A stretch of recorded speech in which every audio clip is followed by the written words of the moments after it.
ex regum supanus in trono gloriae.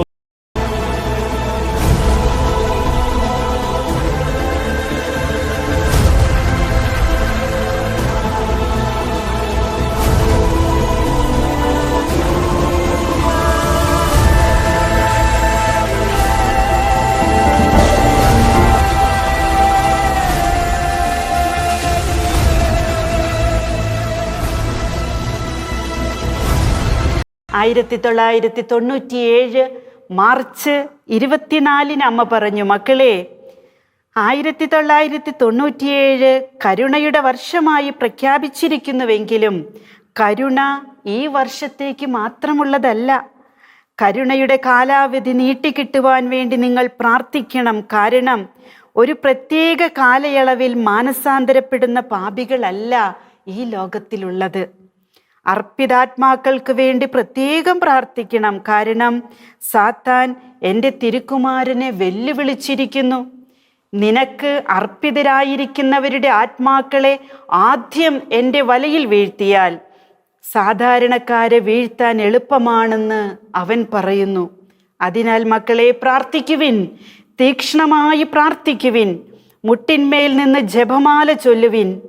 പ്രിയപ്പെട്ടവരെ, ഈ സന്ദേശം പരിശുദ്ധ അമ്മ നൽകുമ്പോൾ 153 മണി ജപമാണ് സമ്പൂർണ്ണ ജപമാലയായി അന്ന് നമുക്ക് ലഭിച്ചിരിക്കുന്നത്.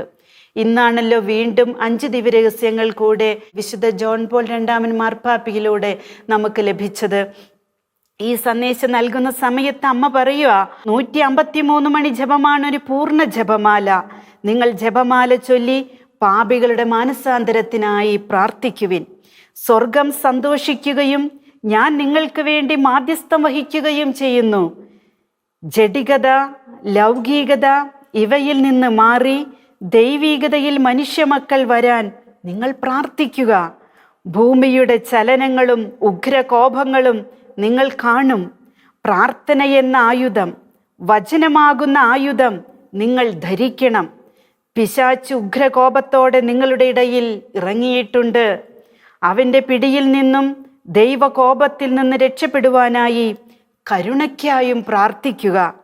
മനുഷ്യൻ തന്നെയാണ് അവന് തിന്മ വരുത്തി വയ്ക്കുന്നത്. ഉറയൂരിയ വാൾ കൊണ്ടോ കുതിരപ്പടയാളികൾ കൊണ്ടോ നാശത്തെ എതിർക്കുവാൻ സാധിക്കുകയില്ല. നിങ്ങൾ ഇത് കേട്ട് പരിഭ്രമിക്കുകയോ ഭയവിഹുലരാകുകയോ വേണ്ട. കരുണയ്ക്കായി പ്രാർത്ഥിക്കുവിൻ. കരുണയുടെ അമ്മ, ദിവ്യകാരുണ്യത്തിൻ്റെ അമ്മ നമ്മളോട് പറയുക, കരുണയ്ക്ക് വേണ്ടി പ്രാർത്ഥിക്കുവിൻ മക്കളെ എന്ന്. വാൾ കൊണ്ട് യുദ്ധങ്ങൾ നടത്തിയിട്ടോ കുതിരപ്പടയാളികളുടെ വേഗത്തിൽ നാശത്തെ മനുഷ്യരിലേക്ക്, ലോകത്തിലേക്ക് കൊണ്ടുവന്നതുകൊണ്ടോ ലോകം വെട്ടിപ്പിടിച്ചതുകൊണ്ടോ സമാധാനം ആർക്കും ഒരിക്കലും ലഭിക്കില്ല. ഒരു രാഷ്ട്രത്തിന് ലഭിക്കില്ല, ഒരു രാഷ്ട്രീയ അധികാരികൾക്കും ലഭിക്കില്ല, സഭയ്ക്ക് ലഭിക്കില്ല, കുടുംബങ്ങൾക്ക് ലഭിക്കില്ല, സമർപ്പിതർക്ക് ലഭിക്കില്ല. സമാധാനത്തിനുള്ള ഏകമാർഗം ദൈവത്തിൻ്റെ കരുണയിൽ ആശ്രയിച്ച്, കരുണയ്ക്ക് വേണ്ടി പ്രാർത്ഥിച്ച്, കരുണയാകാനുള്ള വിളി സ്വീകരിച്ച്, കരുണയേകി സ്നേഹിച്ച് ജീവിക്കുമ്പോഴാണ്. അതിന് നമുക്ക് കരുത്തേകുന്നത് പ്രാർത്ഥനയാണ്.